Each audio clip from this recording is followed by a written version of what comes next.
Death Overdue by Allison Brook, narrated by Mia Gaskin. I fairly enjoyed the Mary Ghost Inn series, although there were many problems, not least the very poor narrator, Tavia Gilbert, and the fact that for a series about a ghost, it featured very little. Out of the gate, Death Overdue is better on both counts. Carrie Singleton has moved to Clover Ridge, Connecticut to stay with her aunt and uncle for a while because reasons. Until now, she has never settled in one place. Could Clover Ridge be that place she puts down her roots? Maybe not. She's just about had enough of living with her aunt and uncle and is ready to leave when, what do you know, she's offered a job as head of programs and events at the local library, which is rumored to be haunted.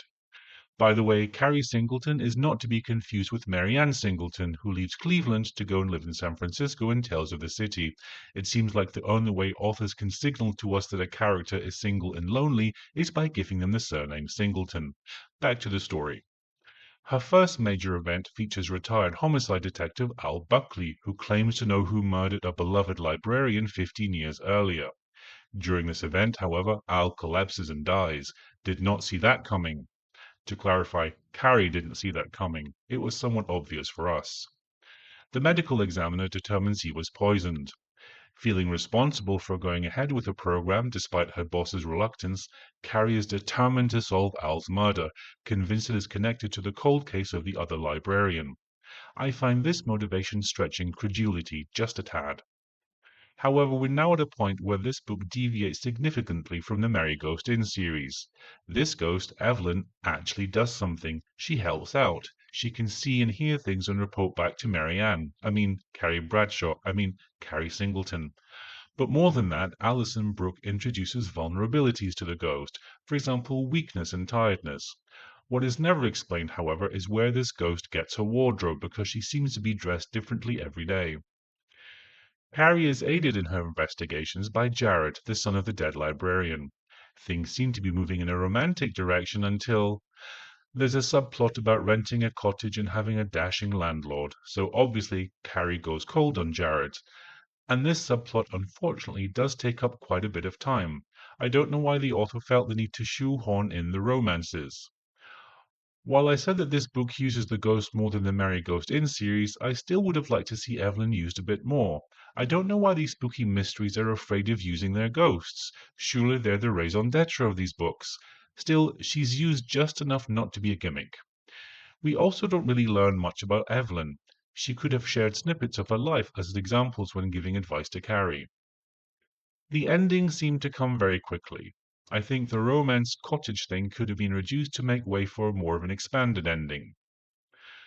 The book is also fairly entertaining. I never thought, oh, I wish this would be over, which I have done for several books. There are a few problems, however. The first is that there are so many strands to this tale. It could easily have been 2 hours shorter if some parts had been cut out. It goes off on tangents that really serve no purpose. The way the main character was written also annoyed me. She's supposedly a strong, independent woman used to doing things for herself, but then all she cares about is pleasing male character X or male character Y. There is also a wide array of characters in the book, not all of whom are necessary, and this is linked to the book having too many strands. A better editor would have found a way to reduce both. One final point. The author needs to find a different way to describe food. Everything is described as delicious with an exclamation mark. Even Nan. As a narrator, Mia Gaskin does a decent job, although her Scottish accent is simply awful. Awful. That character is only in the book for a few minutes, however, so it's bearable. Her male characters all sound basically the same, and the child's voice is annoying, which is why I'm not giving 5 stars for the performance, but overall she can hold her head high. Would I listen to another book by Alison Brooke? Yes, but... Would I listen to another book in this series? Yes, but... There I stopped. Tune in next week to find out why. Would I listen to another book narrated by Mia Gaskin? I initially said yes, but... Again, tune in next week to find out why I wouldn't listen to anything else by Mia Gaskin. All in all, I'd give this book a 4 out of 5 and the narrator a 4 out of 5 as well. How about you? Have you listened to this? Are spooky tales your thing? Let me know in the comments below.